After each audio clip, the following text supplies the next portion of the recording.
والسلام على أشرف الأنبياء والمرسلين وعلى آله وصحبه أجمعين اما بعد درود پاک کا نذرانہ پیش کیجئے صلی اللہ علی النبی الأمی وآلہ صلی اللہ علیہ وسلم صلاة و سلام علیک یا سیدی یا حبیبی یا رسول اللہ صلی اللہ علیہ وسلم۔ قرآنی مضامین پر مشتمل اس کتاب میں سے ایک قرآنی واقعہ اور اس کے تحت جو ہمیں درس ہدایت ملتا ہے اس کے بارے میں انشاءاللہ گفتگو کی جائے گی۔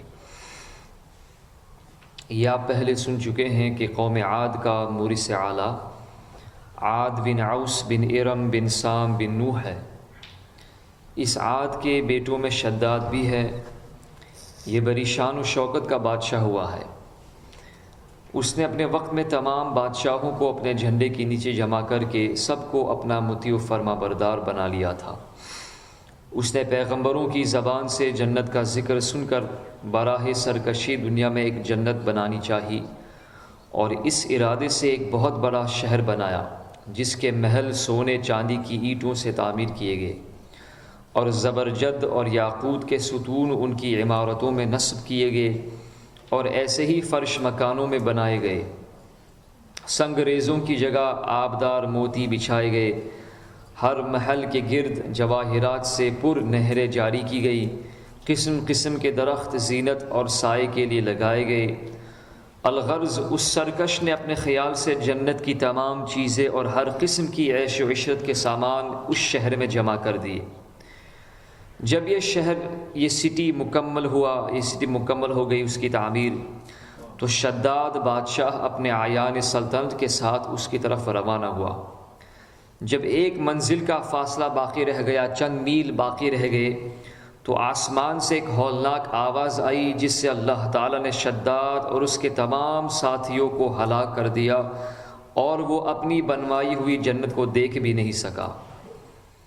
حضرت امیر معاویہ رضی اللہ تعالیٰ عنہ کے دور حکومت میں حضرت عبداللہ ابن قلابہ اپنے گمشدہ اونٹ کو تلاش کرتے ہوئے صحرائے عدن سے گزر کر اس شہر میں پہنچے اور اس کی تمام زینتوں اور آرائشوں کو دیکھا، مگر وہاں کوئی رہنے بسنے والا انسان نہیں ملا۔ یہ تھوڑے سے جواہرات وہاں سے لے کر چلے آئے۔ جب یہ خبر حضرت سیدنا امیر معاویہ رضی اللہ تعالیٰ عنہ کو معلوم ہوئی تو انہوں نے حضرت عبداللہ ابن قلابہ کو بلا کر پورا حال دریافت کیا اور انہوں نے جو کچھ دیکھا تھا سب کچھ بیان کر دیا۔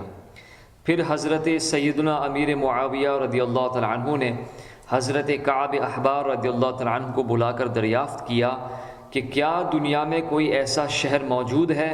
تو انہوں نے فرمایا کہ ہاں، جس کا ذکر قرآن شریف میں بھی آیا ہے۔ یہ شہر شداد ابن عاد نے بنایا تھا، لیکن یہ سب عذاب الہی سے ہلاک ہوئے اور اس قوم میں سے کوئی ایک آدمی بھی باقی نہیں بچا۔ اور آپ کے زمانے میں ایک مسلمان جس کی آنکھیں نیلی، قد چھوٹا اور اس کے ابرو پر ایک تل ہوگا، اپنے اونٹ کو تلاش کرتے ہوئے اس ویران شہر میں داخل ہوگا۔ اتنے میں حضرت عبداللہ ابن قلابہ آ گئے، یعنی حضرت کعب ابن احبار یہ روایت بیان فرما رہے تھے کہ ہم نے روایتوں میں پڑھا ہے کہ اس امت میں اس زمانے میں ایک مسلمان جس کی آنکھیں نیلی ہوگی، قد چھوٹا ہوگا، اس کے ابرو پر ایک تل ہوگا، اپنے اونٹ کو تلاش کرتے ہوئے اس ویران شہر میں داخل ہوگا۔ تو اتنے میں حضرت عبداللہ بن قلابہ آ گئے تو حضرت کعب احبار نے ان کو دیکھ کر فرمایا کہ بخدا وہ شخص جو شداد کی بنائی ہوئی جنت کو دیکھے گا وہ یہی شخص ہے۔ تو قوم عاد اور دوسری سرکش قوموں کا حال بیان کرتے ہوئے قرآن شریف نے ارشاد فرمایا، أَلَمْ تَرَ كَيْفَ فَعَلَ رَبُّكَ بِعَادٍ إِرَمَ ذَاتِ الْعِمَادِ الَّتِي لَمْ يُخْلَقْ مِثْلُهَا فِي الْبِلَادِ وَثَمُودَ الَّذِينَ جَابُوا الصَّخْرَ بِالْوَادِ وَفِرْعَوْنَ ذِي الْأَوْتَادِ الَّذِينَ طَغَوْا فِي الْبِلَادِ فَأَكْثَرُوا فِيهَا الْفَسَادَ فَصَبَّ عَلَيْهِمْ رَبُّكَ سَوْطَ عَذَابٍ۔ کیا تم نے نہیں دیکھا تمہارے رب نے عاد کے ساتھ کیسا کیا؟ وہ ارم جس سے زیادہ طول والے کہ ان جیسا شہروں میں پیدا نہ ہوا، اور ثمود جنہوں نے وادی میں پتھر کی چٹانیں کاٹیں، اور فرعون کے چومیخا کرتا یعنی سخت سزائیں دیتا، جنہوں نے شہروں میں سرکشی کی پھر ان میں بہت فساد پھیلایا، تو ان پر تمہارے رب نے عذاب کا کوڑا بقوت مارا۔ اس واقعے سے ہمیں درس ہدایت کیا ملتا ہے کہ اللہ تعالیٰ کو بندوں کی سرکشی اور تکبر غرور بے حد ناپسند ہے۔ اللہ تعالیٰ بالکل ہی اس چیز کو ناپسند فرماتا ہے کہ بندہ ہو کر بھی آدمی غرور کرے، تکبر کرے، سرکشی کرے، بغاوت کرے۔ اس لیے خداوند قدوس کا دستور یہ ہے کہ ہر سرکش اور متکبر قوم جس نے زمین میں اپنی سرکشی اور ظلم و عدوان سے فساد پھیلایا، اس قوم کو قہر الہی نے کسی نہ کسی عذاب کی صورت میں ظاہر ہو کر ہلاک و برباد کر دیا۔ شداد اور قوم عاد کے دوسرے افراد سب اپنی سرکشی اور تکبر کی وجہ سے خدا کے مبغوض ٹھہرے، اور جب ان لوگوں کا تمرد اور ظلم و عدوان اس درجے بڑھ گیا کہ روئے زمین کا ذرہ ذرہ ان کے گناہوں اور بدعمالیوں سے بلبلا اٹھا، تو خداوند قہار و جبار کے عذابوں نے ان سب سرکشوں اور ظالموں کو تباہ و برباد کر کے صفائی ہستی سے حرف غلط کی طرح مٹا دیا۔ لہٰذا ان قوموں کے عروج و زوال اور ان لوگوں کے عذاب الہی سے پامال ہونے کی داستانوں سے عبرت و نصیحت حاصل کرنی چاہیے۔ ہم سب کو اس سے نصیحت حاصل کرنی چاہیے، کیونکہ قرآن شریف میں ان اقوام کے انجام کے ذکر کا مقصد ہی یہ ہے کہ اہل قرآن ان کی داستان، ان کی خبر سن کر عبرت پکڑیں اور خوف الہی سے ہر دم لرزہ برندام رہیں۔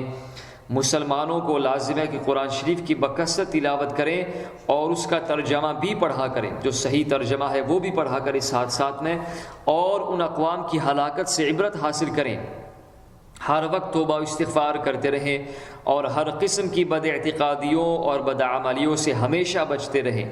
اعمال صالحہ کی کوشش کرتے رہیں اور مال و دولت کے غرور و گھمنڈ میں سرکشی و تکبر نہ کریں، بلکہ ہمیشہ دل میں خوف خدا عز و جل رکھ کر تواضع اور انکساری کو اپنی عادت بنائیں، اور جہاں تک ہو سکے اپنی زندگی میں اچھے اعمال کرتے رہیں۔ اللہ تعالی ہم سب کو اس پر عمل کرنے کی توفیق عطا فرمائے۔